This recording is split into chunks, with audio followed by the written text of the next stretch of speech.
Salut tout le monde, c'est Nico. Aujourd'hui, je vais tester le lourd et volumineux 50 mm 1.2 de la gamme Z. Autofocus, bokeh, qualité optique et Vélociraptor. Vous avez créé des raptors. On va passer tout ça en revue.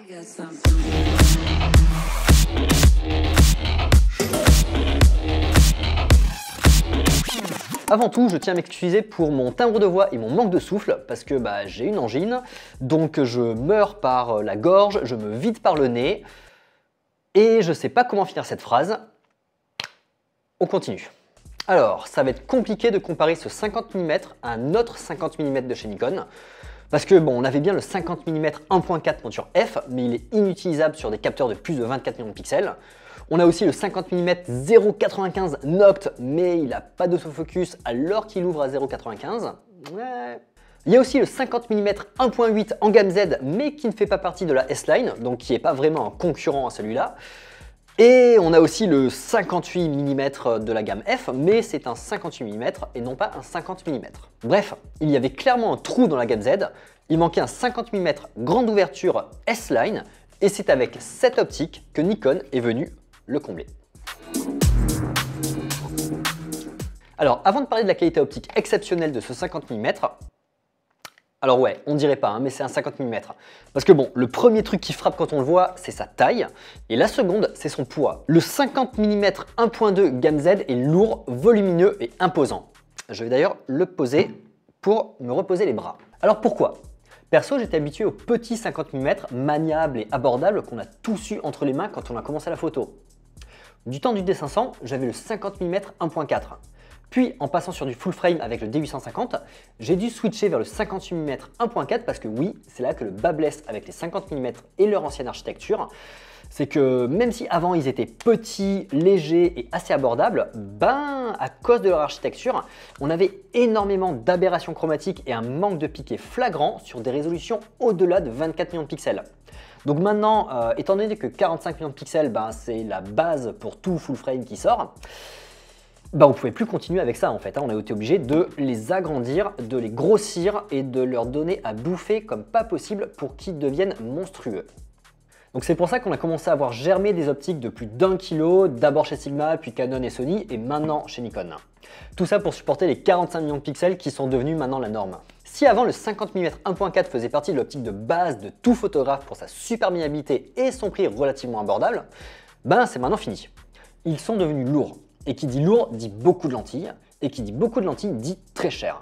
À ce prix-là, vous allez y réfléchir à 2 fois avant de l'acheter. Déjà, quand j'avais dû débourser 1600 balles pour le 58 mm, j'avais tiré un peu la tronche. 1600 balles pour une focale fixe, c'est un peu déconné. Mais avec le 50 mm 1.2 qui est vendu entre 2300 et 2600 euros, le 58 mm semble assez cheap au final. Alors est-ce qu'il en vaut vraiment la peine? Est-ce qu'il vaut son prix? Est-ce que vous allez pouvoir capitaliser sur cet investissement qui va vous obliger à hypothéquer votre maison et votre chien? On va voir ça ensemble. Je vais pas vous faire poireauter plus longtemps et je vais vous montrer des clichés pris avec ce 50 mm pour que vous puissiez juger par vous-même de sa qualité optique. Alors pour toutes les photos, je vous laisse les exifs ici sur la droite pour que vous puissiez voir un peu avec quoi j'ai shooté, comment j'ai shooté surtout. Déjà, premier avantage de shooter en 1.2 pour du paysage en fait, ce qui est assez cool, c'est que ça permet de très bien détacher les fonds. Là par exemple, je shootais à travers des feuilles, c'est complètement flou, ça part complètement dans du bokeh. Là aussi, ce qui est cool, c'est que on a vraiment un plan principal qui se détache de tous les autres. Si jamais je zoome, je vois que déjà la branche qui est derrière commence déjà à partir dans les flous ici. On a vraiment que les champis qui sont bien nets. Ça va être le cas ici aussi. Ici, hop, on a déjà, vous voyez, l'arrière-plan qui part dans les flous là, ici. Donc ça, c'est quand même pas mal parce que ça nous permet d'avoir des photos qu'on n'a pas vraiment l'habitude de voir en paysage. En paysage, en général, on va shooter en 5-6, en 8 ou en 11. Shooter en 1-2 en paysage, c'est assez rare.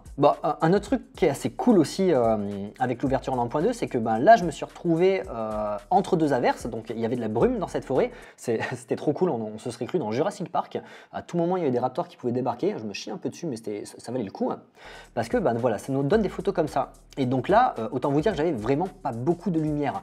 L'avantage de pouvoir shooter en 1-2, c'est que ben, vous n'allez pas taper dans les ISO. Là, par exemple, sur celle-là, je suis à combien là en ISO? En ISO 400. Là, ISO 250. Voilà, alors qu'il n'y avait vraiment pas beaucoup de lumière. Hein. Donc ça, c'est quand même assez cool de se dire, bon ben, je peux ouvrir en 1-2, ça va me permettre de vraiment bien détacher mes fonds, d'avoir quand même des petits effets de flou fort sympathiques ici. Moi, j'aime beaucoup ce qui se passe dans cette zone, hein, avec le détachement de tous les plans les uns sur les autres. Et en même temps, on va avoir des photos propres, hein, des photos qui ne vont pas bruiter. Alors, l'autre gros avantage de shooter en 1-2, c'est que vous allez pouvoir oblitérer votre fond. Voilà, si jamais je prends ça par exemple, je crois que mon fond était vraiment dégueu, hein. J'avais une espèce de vieux poteau derrière, enfin c'était assez moche. J'ai fait le focus ici là, bim, sur une goutte d'eau. Bon bah mon fond, on comprend pas ce que c'est, hein. On s'en fout qu'il soit moche, qu'il soit beau, en fait ça devient juste une bouillie de couleurs. Bouillie fort agréable, mais bouillie quand même, ce qui fait qu'en fait on va pas trop comprendre ce qui se passe derrière, hein. Voilà, si jamais je passe là-dessus aussi, hein. Bon bah là, clairement, mon fond, je ne comprends pas ce qu'il y a. Je ne sais pas si je suis au bord d'une autoroute ou dans la forêt. J'ai uniquement, paf, voilà, mon sujet qui est focus. Le reste, on ne le voit pas. Autre exemple, hop, ici. Alors là, vous pouvez voir un peu la douceur du fond d'arrière-plan. Tac, je vous zoome hein, pour vous le montrer. Moi, je trouve ça assez sexe hein, quand même. On a des transitions dans les couleurs et les contrastes qui sont assez folles. Bon, bah du coup, puisque je suis sur du portrait, autant vous montrer l'atout de ce 50 mm 1.2 sur du portrait. Un truc qui est assez fou, c'est que bah, quand vous allez faire le focus sur l'œil, là, tout le reste va directement partir dans les flous. Enfin, c'est hallucinant. C'est-à-dire que quand vous faites la mise au point sur l'iris, les cils sont flous, tout le reste du visage est flou. Et du coup, vous allez avoir vraiment le regard porté sur le regard du modèle. Ça, pour moi, c'est ouf là, regardez. Du coup, on a carrément des cheveux qui passent devant le visage de la modèle. Il y a une espèce de flou artistique comme ça, enfin moi je trouve ça trop cool quoi, du coup ça donne une impression de mouvement en plus. Là aussi, là c'est flag quoi, là on est vraiment focus sur le regard de la modèle, donc paf, on est vraiment bien sharpinette là, et directement tout va partir dans les flous. Et regardez surtout la douceur des transitions, c'est assez hallucinant. Hop, là au niveau des cheveux c'est magnifique ce que ça vient faire. Donc vraiment, l'ouverture en 1.2, gros atout pour la basse lumière, gros atout pour mettre en valeur le regard de votre modèle, gros atout aussi pour du paysage, hein, pour arriver à détacher les plans. Alors, si vous l'utilisez pour autre chose que du portrait rapproché, parce qu'on peut, hein, on doit même, là par exemple, voilà, donc j'ai ma modèle et pam, pam, pam, vous voyez comme le fond se détache et en même temps, comme il est tout doux, ce fond, il n'est pas violent.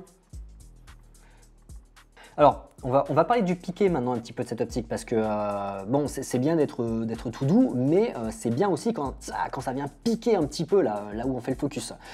Bon, alors moi, ce piqué, j'ai vraiment rien à redire. Hein. Quand je zoome là sur la zone où j'ai fait le focus, bon ben, c'est méga net quoi. Tac, si je reviens ici aussi, pareil sur cette première photo, franchement, j'ai pas de problème. J'ai une photo qui le montre bien, voilà là, paf, la marque GR. Bon, c'est hallucinant le niveau de détail que j'ai. Et d'ailleurs, ce qui est marrant, c'est que derrière, là, vous avez uniquement la marque de PR. Elle part déjà dans les flous, alors qu'on pourrait croire qu'elle est au même niveau. Mais en fait, elle se situe peut-être, je sais pas moi, 5 mm en arrière de ma marque GR. Et vous voyez que déjà, elle part dans les flous. Donc voilà. Enfin, moi, un niveau de piqué comme ça, je dis oui. Hein. Hop. Enfin, c'est assez hallucinant. Le niveau de détail que j'ai, c'est incroyable.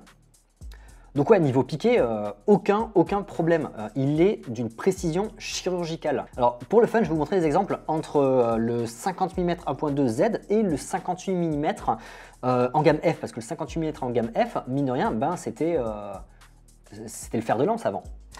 Donc là, j'ai un exemple à 1.2 et un exemple à, bon, bah, forcément 1.4 puisque le gamme F n'ouvre qu'à 1.4. Donc en haut, vous avez ici le Z 1.2 et ici le F 1.4.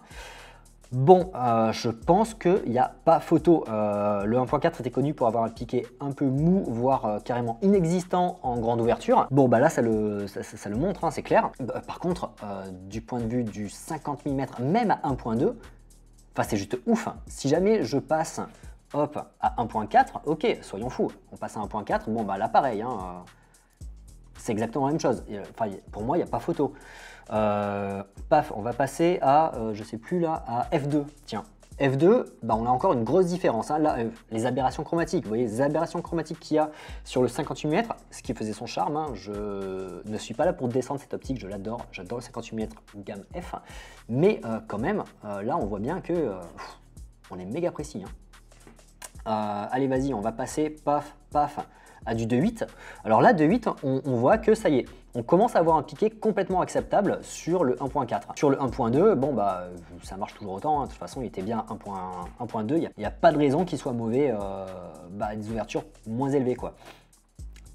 Et si maintenant je prends F4, bah toujours autant sharp, ici aussi, donc vraiment rien à redire sur la netteté de ce 50 mm 1.2 GAN Z. Tiens, je profite de ces photos pour vous montrer un petit peu le vignettage. Donc là, on est à 1.2, 1.4, 2, 2.8, 4.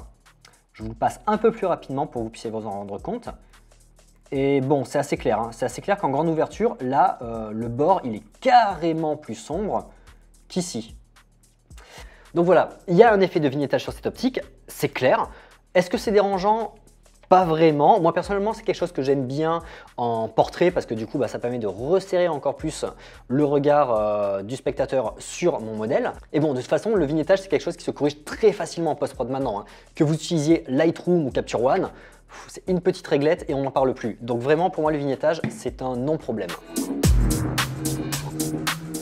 Point super important des optiques à grande ouverture, le bokeh. Parce que ouais, on va pas se leurrer, on va pas acheter un caillou qui ouvre en 1.2 pour l'utiliser en F8. Hein. Non, non, me la faites pas, je sais que c'est pas le cas. Bon, le bokeh, c'est avant tout une question de goût. Personnellement, j'adore celui de Nikon parce qu'il a un rendu doux et organique. Sur certains clichés, le fond peut même être confondu avec une peinture à l'huile et moi je trouve ça mais juste sublime. Enfin, je vais vous montrer. Sur cette photo, si jamais je zoome là dans le fond, enfin ça là, mais c'est incroyable ce qui se passe ici. Tous ces mélanges de flou et de net là. Si je zoome ici aussi, mais c'est ouf. Enfin, on dirait du Rembrandt le truc, c'est juste magnifique. Bref, vous l'avez compris, moi le bokeh de Nikon, je l'adore. A contrario, vous avez Sigma qui produit de très bonnes optiques à une précision vraiment chirurgicale, mais qui donne un bokeh méga sharp et assez dur. Et personnellement, je l'aime pas du tout. Hein. Alors oui, ok, les goûts et les couleurs, ça ne se discute pas, donc ça va être assez difficile pour moi de vous donner un avis objectif sur la question. Ce que je vais faire, c'est que je vais vous montrer des exemples, vous donner mon ressenti et démerdez-vous avec ça. Comme vous pouvez le voir, les bulles du centre sont sphériques et bien homogènes. On a très peu d'aberrations et le rendu est assez doux. Mais ce qui rend ce bokeh exceptionnel, ce sont les bulles situées aux extrémités de l'image. Elles sont en œil de chat. Ça va vous permettre d'avoir un rendu tourbillonnant dans l'arrière-plan et de contrôler encore plus le regard sur votre sujet. Un vrai régal. Bref, pour moi ce bokeh est d'une très grande qualité. Et couplé à la douceur des transitions, cette optique me semble être parfaite pour réaliser des images oniriques ou encore pour la photo de mariage. Bon, ok, il fait de très belles images, mais est-ce qu'il est solide? Parce que bon, la poésie et l'onirisme, c'est bien rigolo, mais la virilité, c'est important aussi. Alors, cette optique est très bien construite. Normal, vous me direz, vu le prix du bousin. Même s'il est lourd, son poids est assez bien réparti. Ça le rend un peu moins compliqué à utiliser sur la longue durée. Il dispose d'un bouton programmable et d'un écran LCD que je trouve inutile. Hein. Je comprends pas à quoi il sert, mais pourquoi pas. Alors, la bague personnalisable est un peu trop rapprochée à mon goût. C'est-à-dire que quand vous allez shooter, vous risquez de la toucher par accident. Encore pire, quand je montre mes photos au modèle, souvent je tiens le boîtier comme ça parce que le Z9 plus 50 mm c'est assez lourd, donc je le tiens souvent par ici et là vous voyez ma main est pile au niveau de la bague, donc en fait à chaque fois que je monte les photos au modèle, je change mes réglages. Donc au final je l'ai désactivé, comme ça au moins ça m'évite les accidents. Alors niveau tropicalisation, je n'ai rien à redire. J'ai eu l'occasion de le tester par temps de pluie, par temps de brume assez épaisse aussi, et les joints ont assez bien tenu. Donc franchement, vous pouvez y aller franco avec cet objet, hein. Même si on ne dirait pas comme ça, c'est un objectif de terrain et il n'a pas à rougir face à un 70-200 par exemple. Alors, il y a quand même un point sur lequel il faut faire attention, c'est la lentille arrière. On sent que les ingénieurs de Nikon, ils avaient beaucoup, mais alors beaucoup de verre à mettre dans cette optique pour atteindre cette qualité-là, mais qui voulaient aussi réduire au maximum l'encombrement et du coup, quand tu forces et que tu fais rentrer des trucs dans quelque chose de trop petit, ça finit par sortir. Du coup, on a la dernière lentille qui arrive pile poil au bord du cul de l'optique. Alors, il faut vraiment faire attention quand on fait des changements d'optique parce qu'une rayure est vite arrivée. Alors, détail qui peut avoir son importance, la bague de filetage est de 82 mm. Les filtres coûteront donc un peu plus cher, mais étant donné que de nombreuses optiques partagent ce diamètre, bah au final on pourra les mutualiser et ça évitera de dépenser quelques centaines d'euros en plus. Bon alors, c'est super important d'avoir un autofocus assez véloce sur cette optique parce que quand on ouvre en 1.2, on a une zone de profondeur de champ vraiment tout petite. Donc si l'autofocus part en carafe, vous allez avoir que des photos floues. À ce niveau-là, ne vous en faites pas, vous ne serez pas déçus. L'autofocus c'est somme toute assez rapide, enfin pour un 50 mm, et l'eye tracking fonctionne lui super bien. En 1.2, j'ai assez peu de déchets quand les conditions de lumière sont bonnes, et en contre-jour, c'est exactement la même chose. Alors, je vous montre quelques clichés là, et ils ont tous été pris avec le soleil dans le dos. Et comme vous pouvez le voir, ça accroche, hein, elles sont pas floues, elles fonctionnent assez bien. Bon, par contre, quand on arrive en conditions de basse lumière, là, ça commence à se dégrader. En haut de la randonnée que j'ai faite avec le 50 mm, il y a un sanctuaire qui se trouve dans une grotte, et cette grotte n'est éclairée qu'à la bougie. Voilà, il n'y a pas d'électricité, il n'y a que de la bougie qui l'éclaire, du coup, on est dans le noir en fait. Hein. Donc j'ai réussi quand même à faire des clichés, mais quand même, là-dedans, l'AF s'est mis à pomper, il avait un peu du mal. Bon, là, on est quand même dans des conditions extrêmes, on est éclairé qu'à la bougie, on était vraiment dans la pénombre, donc je peux pas trop lui en vouloir. Il n'est pas dit qu'un 70-200 aurait pu faire mieux. Hein. Donc si je prends pour exemple cet autre shooting qui a été fait de nuit avec uniquement de l'éclairage artificiel assez peu puissant, hein, parce que ça, ce sont des pavotubes, donc on est, je crois, sur du 80 watts. Donc c'est pas beaucoup, hein, j'ai que 2 pavotubes qui éclairent là, c'est tout. Bon, vous pouvez voir que il arrive assez bien à accrocher les yeux, hein, tac. Alors sur celle-là, c'est assez hallucinant. Donc là, le visage de la modèle est carrément dans l'ombre, hein, c'est-à-dire qu'on a sa main qui empêche la lumière d'éclairer son visage. Et il y arrive. Regardez, hop, la mise au point est bien faite. Et ce, alors même que je shootais avec une espèce de barre de fer à côté qui empêchait un petit peu de bien faire le focus. Donc voilà, dites-vous que même dans des conditions de basse lumière, si vous n'êtes pas dans des conditions extrêmes, ça marchera assez bien et c'est une optique que vous pourrez quand même utiliser sur des commandes professionnelles dans des conditions un peu difficiles. Vous en faites pas, vous arriverez à en tirer des images. Donc bon, si je devais conclure sur cet autofocus, je dirais qu'il est très très bon, même en contre-jour. Il faut juste faire un petit peu attention en basse lumière, mais vraiment, c'est tout à fait acceptable. Alors cette optique, je l'utilise beaucoup en vidéo. Elle a même su remplacer le 58 mm qui pourtant me donnait des plans exceptionnels. Le 50-1.2 n'a pratiquement pas de focus briefing. Focus briefing, yeah. Le 50 mm 1.2 n'a pratiquement pas de focus briefing. Vous pouvez changer votre map en cours de tournage, ça n'aura aucune incidence sur le cadrage de votre plan. Je vais aussi vous mettre quelques autres plans tournés avec lui pour que vous puissiez vous rendre compte de sa qualité en vidéo. Alors petit bémol quand même, les moteurs ne sont pas parfaitement silencieux. Bon, je chipote parce que ça n'a rien à voir avec ceux des optiques de la gamme F, mais comparé aux autres cailloux de la gamme Z, je trouve que ceux-ci, ils ont un léger sifflement. Alors qu'est-ce qu'on en garde de ce 50 mm? Bon, déjà, on ne peut pas dire que ce soit une optique de base pour tout photographe. Il est large, lourd, long, ce qui ne déplaira pas à certains, mais ce qui le rendra assez contraignant en utilisation. Heureusement, c'est compensé par un très bon autofocus qui vous sera très utile sur le terrain. Mais surtout, sa qualité optique exceptionnelle, ses transitions douces comme une peau de fesse de bébé et son bokeh en œil de chat le placent, à mon sens, dans le panthéon des optiques de la gamme Z. Si vous êtes portraitiste ou que vous photographiez du mariage, franchement, foncez, vous aurez vite fait de rentabiliser les 2600 € investis. Par contre, si vous êtes photographe amateur, j'espère que vous avez de la caillasse parce que ça fait un peu cher le caprice. Bref, vous l'aurez compris, j'adore cette optique. Je la prends sur tous mes shoots qui impliquent un être vivant et je ne le regrette jamais. Sur ce, je vous laisse, j'ai un gros tournage demain et j'ai toujours pas commencé à préparer mon matos, donc j'y vais.